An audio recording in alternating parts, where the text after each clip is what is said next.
Wir haben hier wieder an diesem einen Zylinder wieder diese Leckage. Heute sind wir tatsächlich unter allen 3 Segeln unterwegs. Der Plan steht noch nicht. Jetzt sind wir erstmal froh, dass wir hier sind und genießen die Ruhe.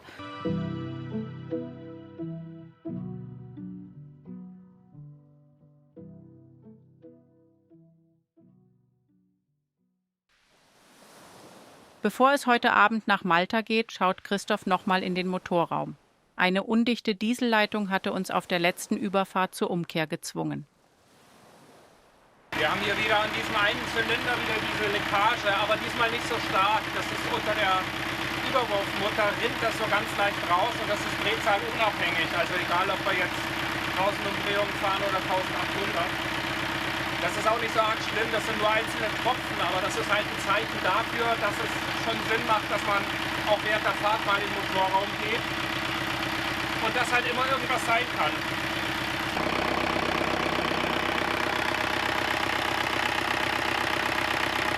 Ich hatte mich an die Motorleitung ja dran gemacht, habe die soweit festgezogen, hattet ihr ja gesehen.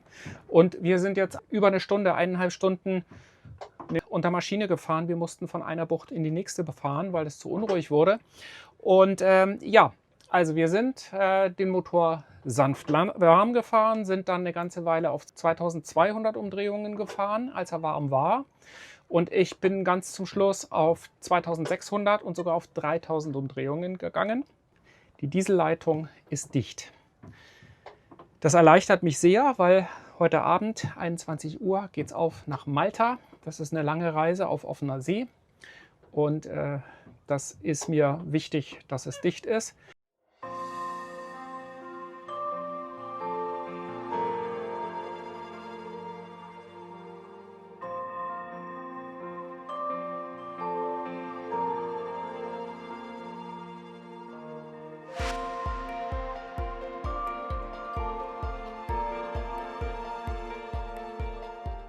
Guten Morgen. Ja, die Nacht war in der ersten Hälfte zäh. Also von 11 bis um 3 Uhr hatten wir wenig Wind, meistens nur so 7, 8 Knoten. Dadurch, dass wir ihn auf 180 Grad hatten, also genau von hinten, war das schwierig. Also wir haben die Genua komplett ausgebaumt. Aber wir kriegen dann natürlich nicht viel Fahrt ins Schiff. Wir hatten 3 Knoten. Jetzt seit ungefähr 3 Uhr, 4 Uhr haben wir von 10 Knoten zunehmend jetzt auf 14 Knoten Wind. Und damit laufen wir 5,8 Knoten durchs Wasser. Und das ist gut, das fühlt sich gut an. Wir rollen, die Welle baut sich langsam auf. Wir haben eine Dünung von Achtern. Der erste Teil der Nacht, also auch ungefähr bis 3 Uhr, hatten wir noch sehr viel Fischer um uns herum. Also irgendwie immer 5, 6 Fischer um uns herum. Dann gleichzeitig teilweise nochmal 3, 4 Frachter, weil wir dann auch an die Schifffahrtsroute rangekommen sind, wo die ganzen Schiffe durchgehen. Also es war viel los seglerisch war fast nichts los, aber gucken war viel in den ersten Stunden. Jetzt seit 2 Stunden, seitdem wir den Wind haben, ist aber gleichzeitig auch kein Verkehr mehr. Also wir sind alleine auf dem Meer, das fühlt sich echt gut an.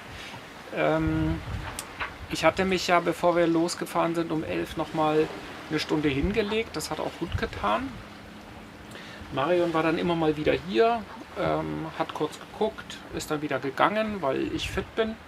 Und ja, sie schläft nach wie vor. Also ich habe jetzt die Nacht alleine gemacht. Die Sonne geht gerade auf. Es ist kurz vor 6 Uhr. Ich habe gerade meinen zweiten Kaffee. Den ersten gab es um 1, den zweiten gibt es jetzt. Ja, und es geht ruhig dahin.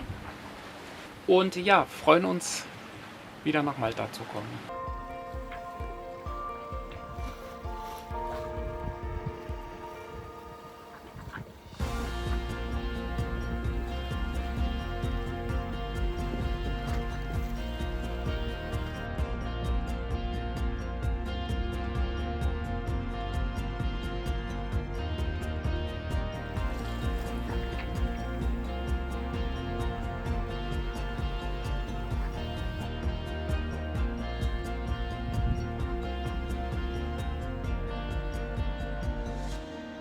Es ist 6:15.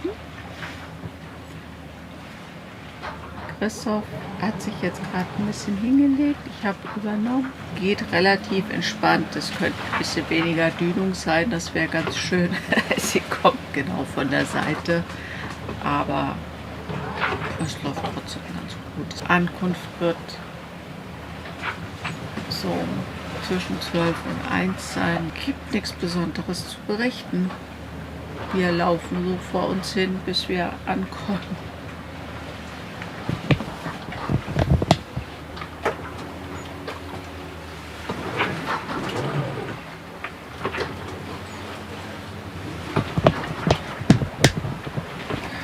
Wir haben hinten zugemacht, weil wir achterlichen Wind haben und der zieht mir in mein Auge.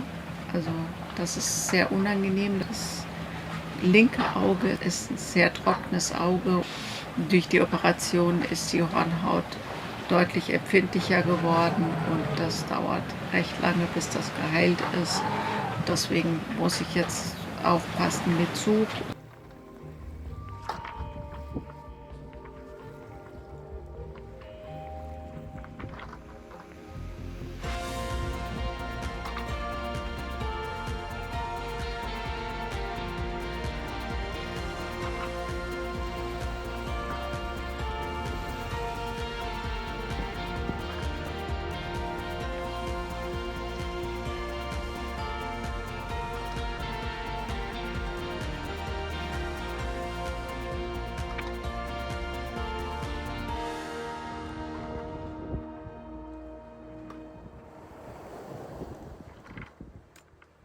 Morgens um 9. Marion hat mich um 6:30 abgelöst. Ich bin dann noch mal eine Stunde schlafen gegangen und konnte dann, als ich wieder hochkam, die beiden restlichen Segel setzen, also Großsegel und Besan. Wir waren bisher nur unter der ausgebauten Genua gelaufen. Der Wind hat auch ein bisschen gedreht. Wir haben jetzt mehr Halb von Backbord und man kann mittlerweile Land sehen. Ich sehe Valletta. Ich fahre jetzt ein bisschen höher noch, weil der Wind weiter drehen soll, dass ich ihn nicht zu hoch bekomme am Ende. Und wir haben jetzt noch laut Berechnung 3 Stunden etwa. Das würde bedeuten, dass wir mit dem Wind relativ gut hinkommen, weil der soll nämlich auch um die Mittagszeit dann einschlafen. Aktuell haben wir noch 14 Knoten, was super gut ist. Also ich bin zuversichtlich, dass wir im besten Fall sogar ganz durchfahren können.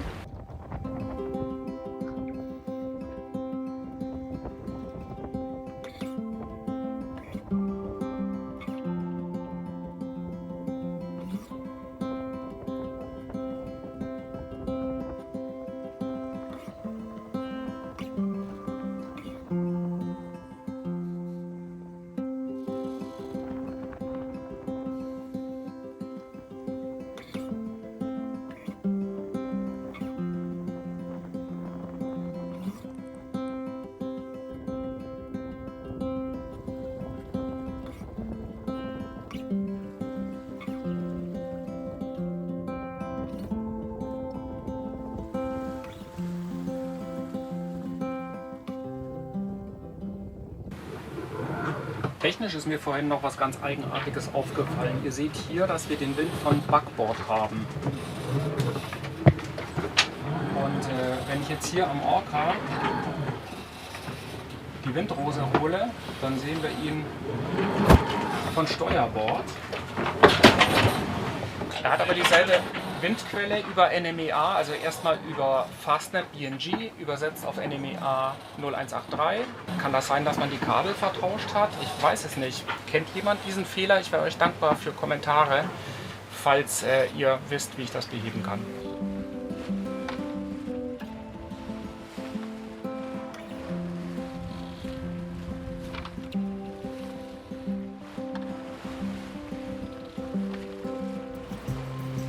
Rauschefahrt, oder?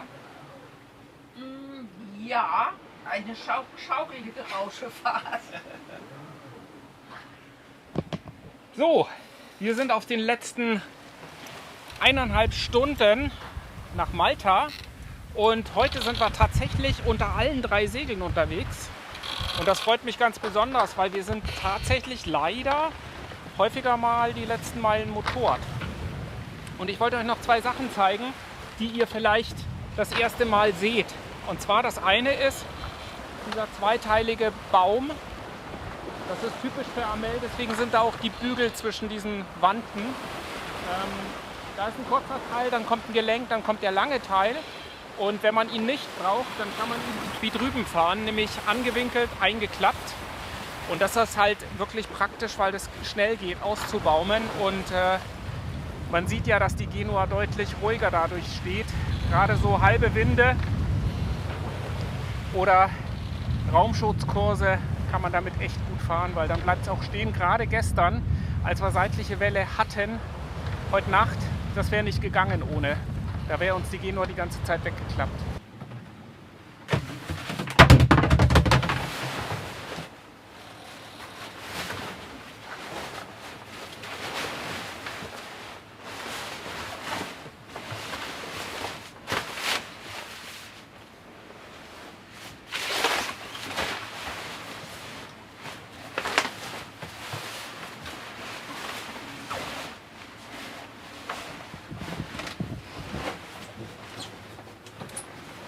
Wir wollen ja in Valletta, da gibt es ein Tankschiff. Da haben wir Ende letzter Saison schon mal dran getankt und da wollen wir jetzt wieder hinfahren. Und wir haben jetzt doch circa eine Stunde bis dahin. Und Christoph ist schon voll im Wuselmodus. Der fängt schon hier an, der hat schon die Fender gehängt und jetzt hat er gerade die Kanister rausgeholt und der ist nicht ausgelastet genug nach der Nacht. Das war zu entspanntes Segeln, glaube ich. Ja, das Boot ist zu klein, um drüber zu joggen.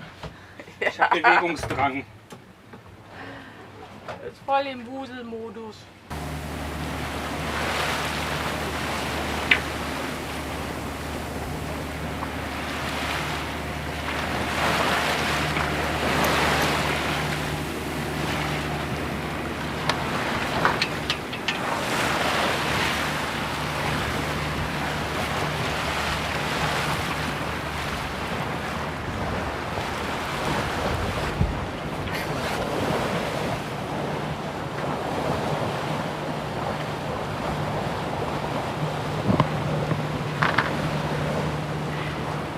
Immer wieder cool hier reinzufahren. Ich finde das so toll. Ich finde Malta hat wirklich was.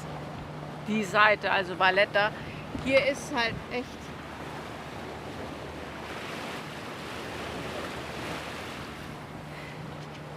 crazy viele Hochhäuser. Es werden auch nicht weniger.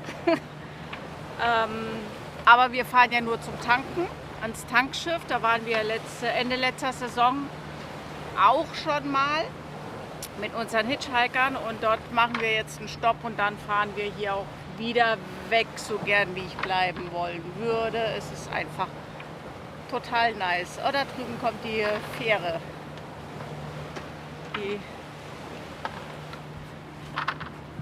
Hast du die Fähre?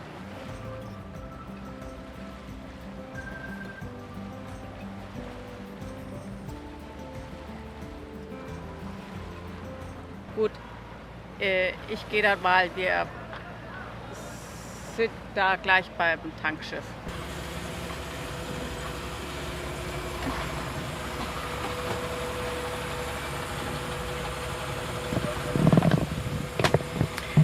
Ich kann nicht richtig filmen, es ist ganz schön hektisch hier, weil es auch ein bisschen Wind und die zwei Jungs hier am Schiff stehen und warten und scharren mit den Füßen und Christoph tankt und guck mal hier und mach mal da. Also, wir hatten es letztes Jahr schon, da könnt ihr gucken.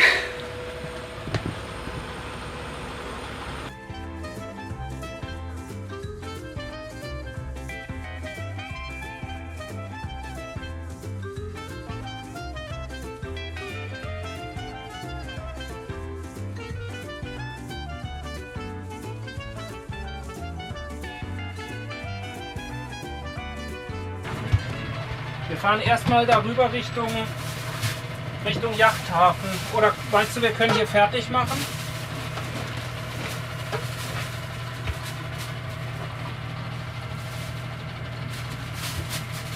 Ist da jemand, der wartet, Marion?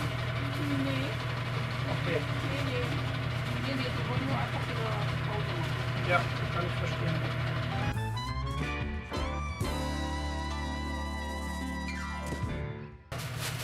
Geht erst heute Abend wieder rein. So, wir können ablegen. Ich setze mir das Headset auf. Ja, ich hab meins auch. Gut. Vorne zuerst oder was willst du? Ja, vorne zuerst, bitte.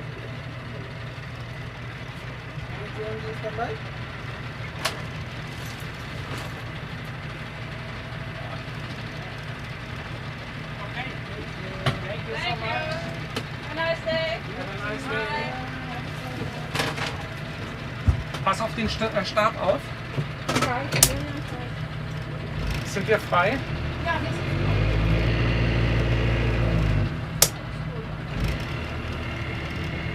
Kann nichts passieren, ja? Gut. Gut. Ich fahre jetzt erstmal in den Yachthafen rein, weil wir kurz noch wegräumen müssen. Oder übernimmst du und fährst ganz langsam raus? Kannst du das machen? Kann ich machen. Okay. Gut. Dann übernimm mal bitte. Autopilot ist nicht drin. Ja.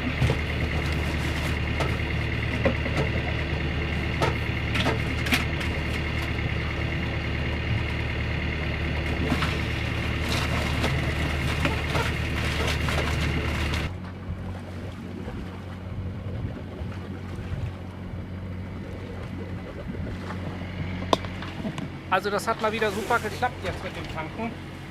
Oder was meinst du? Ja, hat gut geklappt.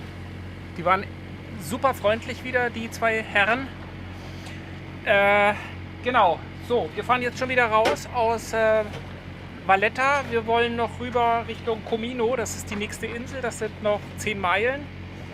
Und ja, ich hoffe, wir können noch mal ein bisschen segeln. 148 Liter Diesel haben wir getankt für 195 Euro, das ist 1,25 Euro pro Liter. Das heißt, wir haben jetzt wieder 400 Liter Diesel an Bord. Das wird eine Zeit lang reichen und ich bin froh, dass wir das hier noch bekommen haben, weil Malta legt einmal im Jahr die Preise fest und das ist dann staatlich subventioniert, also von der Insel subventioniert, für alle Tankstellen gleich. Und die Preise, die werden im Dezember für den Januar festgelegt. Deswegen haben wir jetzt natürlich Riesenglück. In Italien hätten wir 1,98 für den Diesel bezahlt. Und so ist das natürlich ein Riesenvorteil für uns. Und wie fährt sie's? Ja, ja, ganz gut. Ich glaube, da vorne ist was unterwegs. Ja, irgendwas Kleines, ne? Ja. Das ist ein Jetski. Ja. Wir waren jetzt schon insgesamt 3-mal hier. Und die Skyline sieht schon wieder anders aus. Also vorne, wenn man reinfährt, gibt es neue Hochhäuser.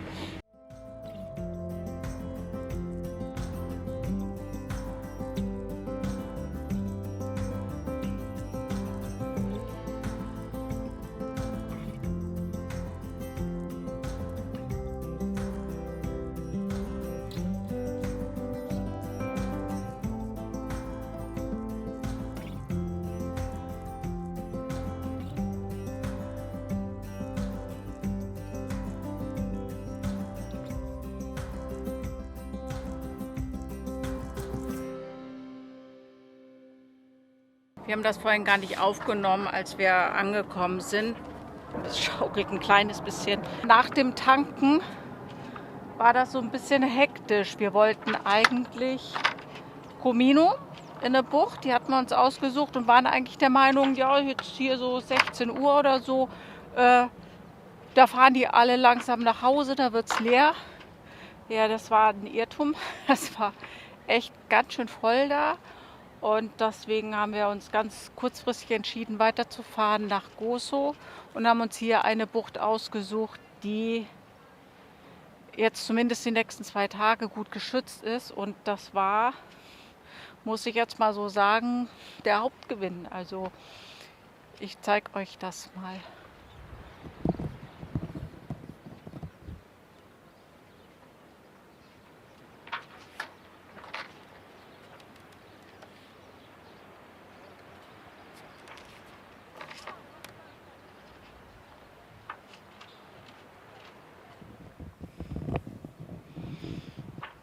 Zwei Amels, ein Motorboot und das war's. und sonst ist hier nichts und niemand. Es ist auch ganz um Gozo rum, so weit fährt eigentlich keiner. Es ist, wie gesagt, die nächsten 2 Tage geschützt und dann müssen wir schauen, wie es weitergeht. Es kommt der bisherige Vorhersage ein recht kräftiger Wind und es gibt hier nicht viele geschützte Buchten auf Malta. Die Bojenfelder sind bei sehr starkem Wind immer voll, weil die Leute ihre eigenen Boote an ihre eigenen Bojen packen. Meistens sind die ja mit den Booten unterwegs oder ankern auch in einer anderen Bucht. Und die Bojen sind leer und dann kann man sie nehmen. Wenn sie aber schlechtes Wetter kommt, dann wollen natürlich die Leute an ihre guten Bojen. Und das heißt, das ist auch nicht so ganz die gute Idee. Die Marinas sind teuer. Ja, der Plan steht noch nicht. Jetzt sind wir erstmal froh, dass wir hier sind und genießen die Ruhe. Und es ist ein leichtes Schaukeln. Kein Vergleich zu dem, was wir jetzt auf der Fahrt hatten. Da ist das hier jetzt wirklich tiefenentspannt. Also es wird eine ruhige Nacht werden und dann sehen wir morgen weiter.